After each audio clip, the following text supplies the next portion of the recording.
Hello friends, welcome to life study point. आज हम बात करने वाले हैं कॉन्ट्रैक्ट लॉ की सेकंड क्लास है आज हमारी। तो देखिए, कल हमने पढ़ा था हिस्टोरिकल बैकग्राउंड कॉन्ट्रैक्ट का और आज बात करेंगे जर्नल डिटेल्स की कि जो कॉन्ट्रैक्ट की जितनी भी जर्नल डिटेल्स है स्टार्टिंग की वो सारी आज हम बात करेंगे कि कॉन्ट्रैक्ट में कितने पार्टीशन हैं, कॉन्ट्रैक्ट में कितने सेक्शंस हैं, कॉन्ट्रैक्ट के जो इलस्ट्रेशंस हैं वो किस तरीके से होते हैं, कॉन्ट्रैक्ट कब बनता है, उस सब चीज़ों के बारे में आज बात करेंगे। और कल हमने बात की थी हिस्टोरिकल बैकग्राउंड की। हिस्टोरिकल बैकग्राउंड का मीन्स क्या होता है हिंदी में? ऐतिहासिक पृष्ठभूमि। जब भी हम कोई बुक्स पढ़ते हैं तो उसकी जर्नल डिटेल्स और जिसका भी ऐतिहासिक पृष्ठभूमि होता है जिस भी बुक का, तो वो अपने आप में एक मेजर लॉ के तरीके से जानी जाती है, जो आम जीवन में भी बहुत इम्पोर्टेंट होती है हमारे, और जो अगर हम लॉ जानते हैं तो उसके लिए भी बहुत इम्पोर्टेंट होती है। तो चलिए आज हम बात करेंगे जर्नल डिटेल्स की कि कॉन्ट्रैक्ट की जर्नल डिटेल्स क्या क्या हैं। तो आप हमारे चैनल के साथ बने रहें, लॉ स्टडी पॉइंट को सब्सक्राइब करें, वीडियो को भी शेयर करें और आप हमारा टेलीग्राम व्हाट्सएप ग्रुप भी ज्वाइन कर सकते हैं। अगर किसी को कोई क्वेरी रहती है तो आप हमें कमेंट बॉक्स में भी, और इंस्टाग्राम लिंक है वहाँ से भी जाके आप हमसे पर्सनली बात कर सकते हैं। कोई भी टॉपिक क्लियर है वो भी आप डिस्कस कर सकते हैं। तो देखिए, फर्स्ट टाइम जब हम कॉन्ट्रैक्ट का जब हमने हिस्टोरिकल बैकग्राउंड देखा था तो कॉन्ट्रैक्ट वहाँ से जाके हमें समझ में आने लगा था कि कॉन्ट्रैक्ट वही है जिसका हम जो डेली यूजेस में काम लेते हैं, जो डेली में हमारे कोई ना कोई चीज़ें कॉन्ट्रैक्ट के रूप से काम आती ही हैं। तो जो Indian contract act is divisible into 2 parts. ठीक है, देखिए पहले हम एक चार्ट से समझेंगे, फिर हम पूरा नोट से समझेंगे। देखिए, फर्स्ट और सेकंड पार्ट, टू पार्ट में डिवाइडेशन होता है कॉन्ट्रैक्ट का। तो देखिए, सेक्शन 1 to 75 जो है एक जर्नल प्रिंसिपल के रूप में काम आता है। जो हम अभी कॉन्ट्रैक्ट पढ़ रहे हैं वो जर्नल प्रिंसिपल ही पढ़ेंगे फर्स्ट में। ठीक है, देखिए, deals with the general principle of the law of contract and therefore applies to all contract irrespective of their nature. ठीक है, और जो सेकंड पार्ट होगा वो 124 से 238 तक होता है। उसमें guarantee, bailment, please, in agency के जो कॉन्ट्रैक्ट होते हैं, स्पेशल काइंड ऑफ कॉन्ट्रैक्ट, वो सारे आते हैं। अब पर जो सेकंड पार्ट है उसमें अब डिवाइडेशन कर दिया गया। अब वो डिवाइडेशन हम नोट्स के जरिए पढ़ेंगे क्योंकि वहीं से ही समझ में आएगा, इस चार्ट से नहीं समझ में आएगा, वो नोट्स में जो चार्ट है उससे समझ में आएगा। पर हाँ, हमें ये समझ में आएगा कि जो कॉन्ट्रैक्ट है वो 2 पार्ट में डिवाइडेशन है, और जो सेकेंड पार्ट है वो अपने आप में अपने अंदर ही डिवाइड कर लेता है। ठीक है, पर जो फर्स्ट कॉन्ट्रैक्ट है वो जर्नल प्रिंसिपल है, वो बहुत इम्पोर्टेंट होता है। और जो सेकंड कॉन्ट्रैक्ट है वो भी इम्पोर्टेंट है, वो भी बहुत सारी चीज़ों में हमारे जैसे सेल्स गुड्स हैं, गारंटी है, बेलमेंट है, एजेंसीज़ हैं, उनमें काम आता है। तो हम वहाँ से समझते हैं।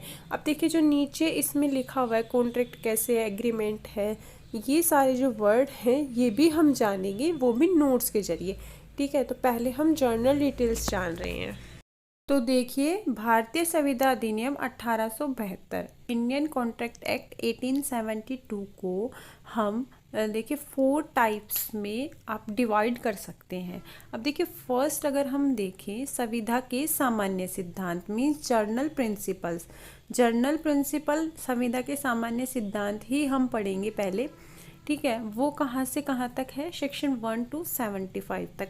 यहीं पे ही संविदा का बेस कॉन्सेप्ट है जो कि संविदा कैसे होती है, मीन्स कॉन्ट्रैक्ट कैसे होता है, कॉन्ट्रैक्ट के रूल्स क्या है, कॉन्ट्रैक्ट कब बनता है, एग्रीमेंट क्या होता है, कॉन्ट्रैक्ट किस तरीके से स्टार्ट होता है, कॉन्ट्रैक्ट कब ब्रीच होता है। मीन्स जब एक बात बताओ कि जब कोई चीज़ बन रही है तो वो टूटेगी भी ज़रूरी। तो यही है जर्नल प्रिंसिपल, संविदा के सामान्य सिद्धांत। ये सेक्शन याद रखने आपको अच्छे से 1 to 75 तक, 1 से 75 क्या है? General principle. जैसा कि अभी हमने चार्ट में पढ़ा था कि 2 टाइप से डिवाइड है कॉन्ट्रैक्ट, पर यहाँ पे 4 टाइप से है। क्यों?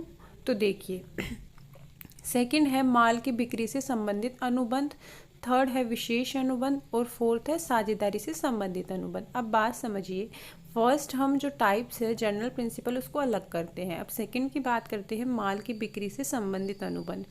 पहले जो ये स्पेशल कॉन्ट्रैक्ट और पार्टनरशिप एक्ट था, साझेदारी और विशेष अनुबंध, ये सेल्स ऑफ गुड एक्ट, ये तीनों एक ही बना हुआ था और ये सेक्शन होती थी आपकी 76 टू 238 और फिर ये जो 266 है ये भी इसी के अंदर ही इंक्लूड था। मीन्स ये तीनों चीज़ें एक में ही थी। बाद में क्या हुआ, इनका पार्टीशन कर दिया गया। माल की बिक्री से संबंधित अनुबंध 76 टू 123 तक कर दिया सेल्स ऑफ गुड्स एक्ट। इसको इंग्लिश में बोलते हैं, तो हिंदी मीडियम वालों को इंग्लिश में भी याद रखना है और इंग्लिश मीडियम वालों को हिंदी में भी, क्योंकि दोनों मीनिंग्स पता होनी चाहिए हमें LLB में। फिर आता है विशेष अनुबंध, स्पेशल कॉन्ट्रैक्ट।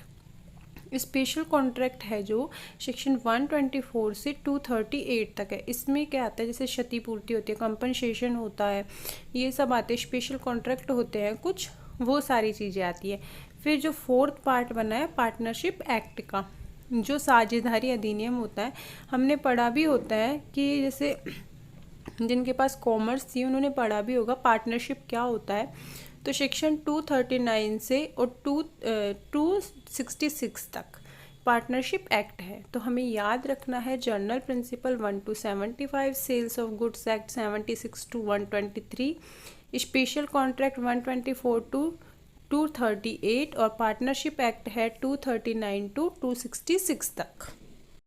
देखिए कॉन्ट्रैक्ट को हम एक इलस्ट्रेशन से समझेंगे। देखिए क्या होता है कि एक व्यक्ति ने अपना घोड़ा बेचना चाहता है। मान लीजिए मेरे पास एक क्या है, हॉर्स है, ठीक है, और आप क्या है, सामने वाला है, आप खुद को मान लीजिए आप उसको क्या करते हैं, लेना चाहते हैं कि मुझे एक हॉर्स खरीदना है और मेरे पास एक हॉर्स है और आप क्या है, खरीदना उसको चाहते हैं, ठीक है। अब मैंने बोला कि क्या आपको घोड़ा खरीदना है, मीन्स आपको क्या हॉर्स लेना है, तो मैंने क्या किया, आपको प्रपोजल दिया है घोड़े का कि आपको लेना है। अब आपको तो खरीदना था, आपने क्या किया, उसको एक्सेप्टेंस दे दिया कि हाँ मुझे ये हॉर्स चाहिए और मुझे इसको तो खरीदना ही था। क्यों खरीदना चाहता है कोई व्यक्ति कुछ चीज़, जब उसको आवश्यकता होती है, या फिर कोई कॉन्ट्रैक्ट क्यों करता है, जब उसको खुद को भी उस चीज़ की आवश्यकता होती है, ठीक है। घोड़े की जगह आप चाहे और भी कुछ चीज़ें मान सकते हैं, पर हम इलस्ट्रेशन समझ रहे हैं एक हॉर्स को लेकर, ठीक है। अब मान लीजिए मैंने तो प्रपोजल किया, आपने एक्सेप्टेंस दे दी कि हाँ मुझे खरीदना है। तो देखिए जब आपने एक्सेप्टेंस दी तो ये क्या हो गया, एक क्या हुआ, एक एग्रीमेंट बन गया, ठीक है। अब फिर मैं बोल रही हूँ कि ठीक है, अब ये क्या हुआ, अगर मान लो अब मैं दोनों नहीं मुकर सकते अपनी चीज़ों से, ना तो आप ये कह सकते कि मैंने एक्सेप्टेंस किया ही नहीं था, ना मैं ये कह सकती कि मैंने प्रपोजल दिया ही नहीं था आपको घोड़े का, आप तो मतलब ज़बरदस्ती बोल रहे हो कि आप मेरा घोड़ा लेना चाहते हो, ठीक है। मैं अपनी जो प्रॉमिस है उससे नहीं पीछे हट सकती, क्योंकि अगर ऐसा मैं करती हूँ, पीछे हटती हूँ, तो वहाँ पे क्या होगा, कॉन्ट्रैक्ट एक्ट लागू हो जाएगा, क्योंकि वहाँ मैं क्या कर रही हूँ, कॉन्ट्रैक्ट तोड़ रही हूँ, अपना जो मैंने प्रॉमिस किया था उसको तोड़ रही हूँ। तो ये होता है कॉन्ट्रैक्ट। तो आज हमने कॉन्ट्रैक्ट की जर्नल डिटेल्स की बात की है। आगे अब हम कल से स्टार्ट कर देंगे कॉन्ट्रैक्ट पूरा अच्छे से। तो आप आगे भी क्लास में बने रहने के लिए आप हमारा टेलीग्राम ग्रुप ज्वाइन कर सकते हैं।